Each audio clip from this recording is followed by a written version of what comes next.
Dear brothers and sisters, good morning.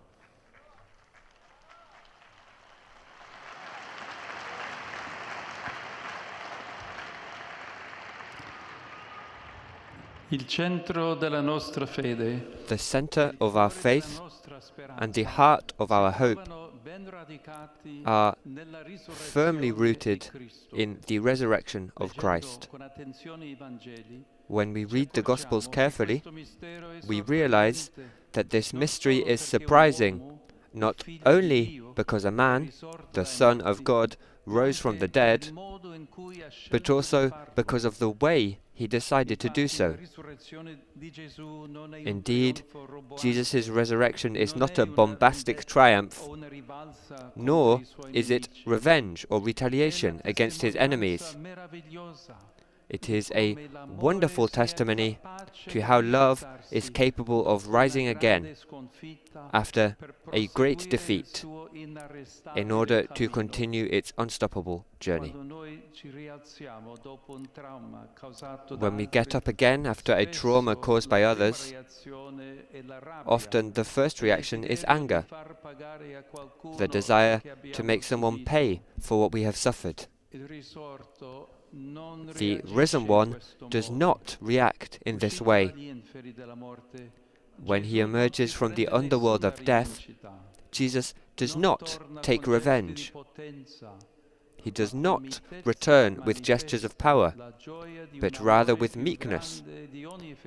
And he manifests the joy of a love greater than any wound and stronger than any betrayal. The risen one does not feel any need to reiterate or affirm his own superiority. He appears to his friends, the disciples, and he does so with extreme discretion, without forcing the pace of their capacity for acceptance. His only desire is to return to communion with them, helping them to overcome the sense of guilt.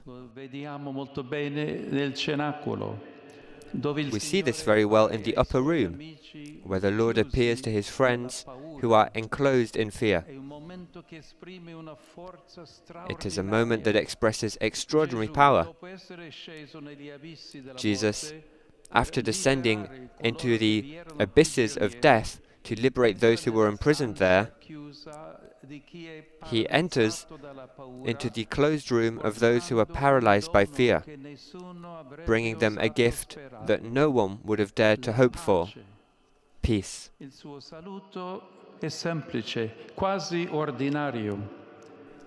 His greeting is simple, almost ordinary. Peace be with you.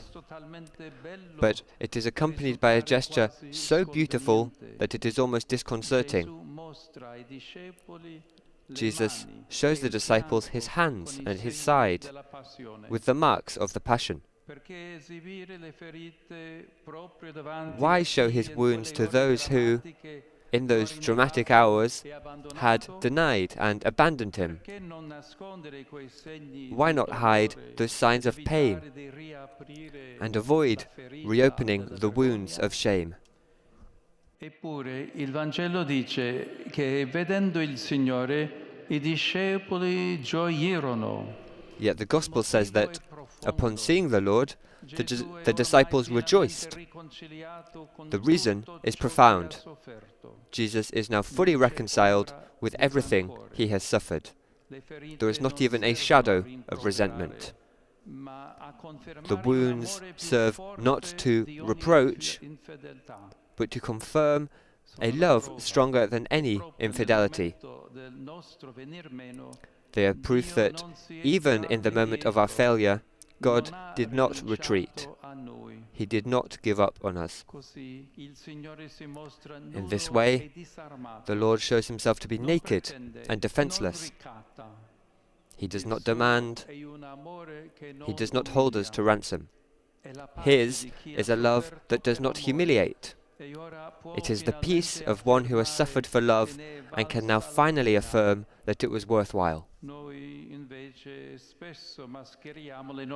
We, on the other hand, often mask our wounds out of pride or for fear of appearing weak.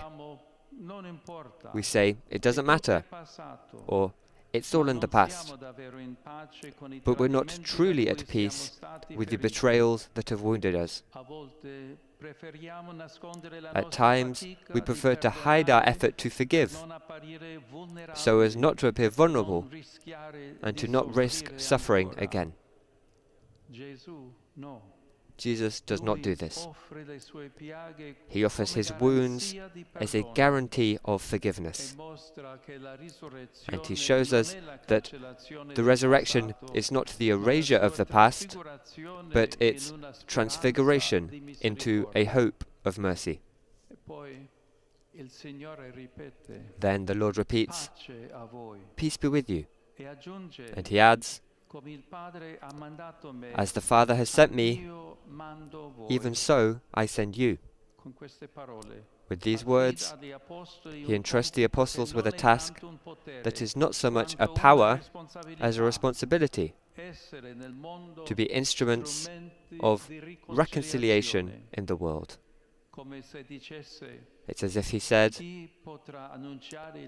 "Who will be able to proclaim the merciful face of the Father, if not you, those who have suffered failure and forgiveness?"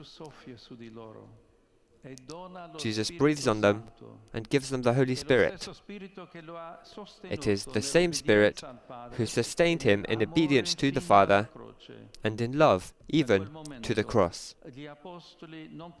From that moment, the apostles will no longer be able to remain silent about what they have seen and heard, that God forgives, lifts up, and restores trust. This is the heart of the mission of the Church, not to administer power over others, but to communicate the joy of those who are loved precisely when they did not deserve it. It is the strength that gave rise to the Christian communities and made them grow. Men and women who discovered the beauty of returning to life to be able to give it to others.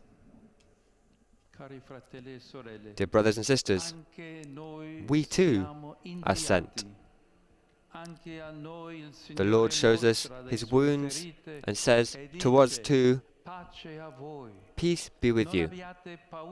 Do not be afraid to show your wounds which have been healed by mercy. Do not be afraid to draw close to those who are trapped in fear or guilt. May the breath of the Spirit make us too witnesses of this peace and this love which is stronger than any defeat."